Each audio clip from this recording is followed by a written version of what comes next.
Hi అండి అందరికీ. ఇప్పుడు ఈ వీడియోలో కనిపిస్తున్న ఫ్రూట్ పేరు మీకులో ఎంతమందికి తెలుసు, ఎంతమంది టేస్ట్ చేశారు దీన్ని అయితే జీడి మామిడి పండు అని అంటారు. ఇవి సమ్మర్లో మాత్రమే వస్తాయి అన్నమాట.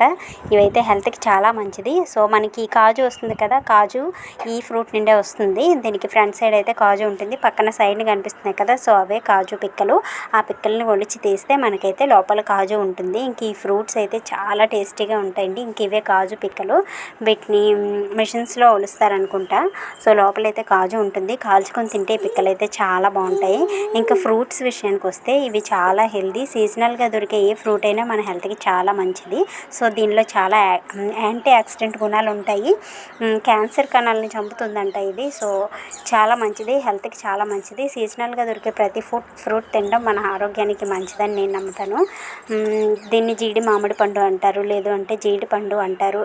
డిఫరెంట్ కలర్స్లో ఉంటాయి. సో మీకు దొరికితే ఈ సమ్మర్లో తప్పకుండా తినండి. సో ఆల్రెడీ ఇది తినేవాళ్ళు ఎవరైనా ఉంటే ఇప్పుడైతే మ్యాక్సిమం దొరకట్లేదు, సిటీస్లో ఎక్కడో అక్కడక్కడ అమ్ముతున్నారు. ఇంకా మాది పల్లెటూరు కాబట్టి కొండకెళ్ళి అయితే తీసుకొచ్చారు. సో ఇవి ఇప్పుడైతే టేస్ట్ చేస్తున్నారు. ఇవి బాగా మాగిన తర్వాత తింటే మంచి టేస్ట్ ఉంటాయి. కొంచెం పచ్చి పచ్చిగా ఉన్నప్పుడైతే అస్సలు తినలేము.